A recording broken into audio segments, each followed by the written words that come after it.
Do you know if Adrian was involved in La Línea at all?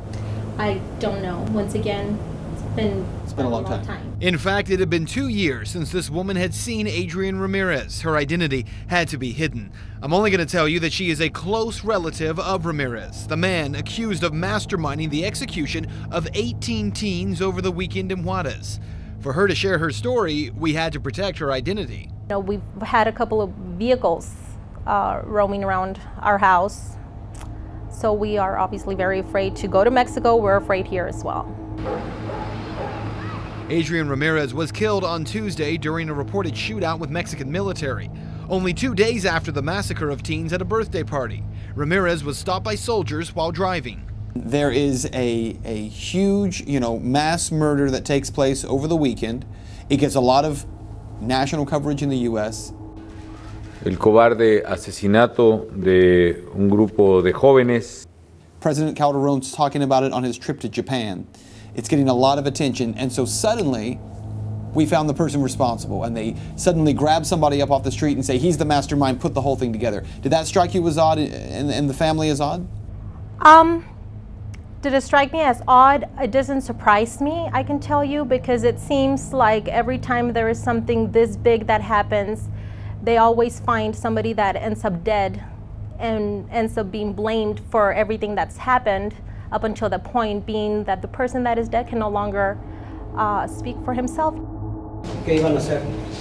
A ejecutarlos.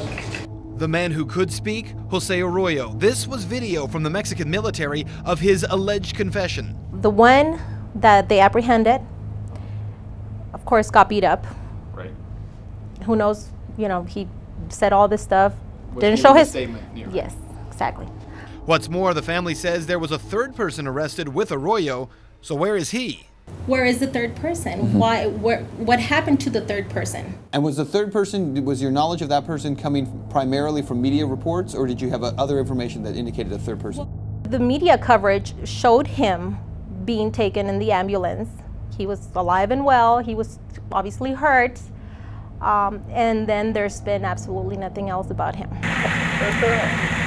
So the story wasn't quite adding up for the family. Now, even less so. And the family has been trying to get the body returned to them here in the United States so that they can go ahead and bury Adrian. You said he is an American citizen, and yet the Mexican military does not want to release the body to the family. Is that correct? They said we can pick up the body, but he cannot be brought back to the United States. And the reason as to why has changed from day to day, from, I don't know, just whenever they feel like it. It seems like there's obstacle over obstacle that has come up, impeding us from bringing him back.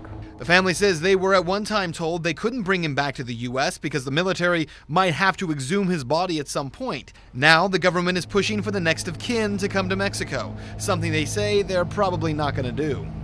Has the family been instructed not to go to Mexico to try to deal with the authorities over there? Yes. Yes, there is a lot of fear for the family to go to Mexico. We've stated our concerns to the American consulate in Mexico, which they have also told us, yeah, it's not a good idea for you guys to come over here. He does have rights to be buried. I don't know why the Mexican officials would want his body buried there. I don't know if their goal is for the family to go down to Mexico. I'm afraid of that. I'm afraid to even think of why they would want us over there. We just want to have him back and give him a proper burial and just move on.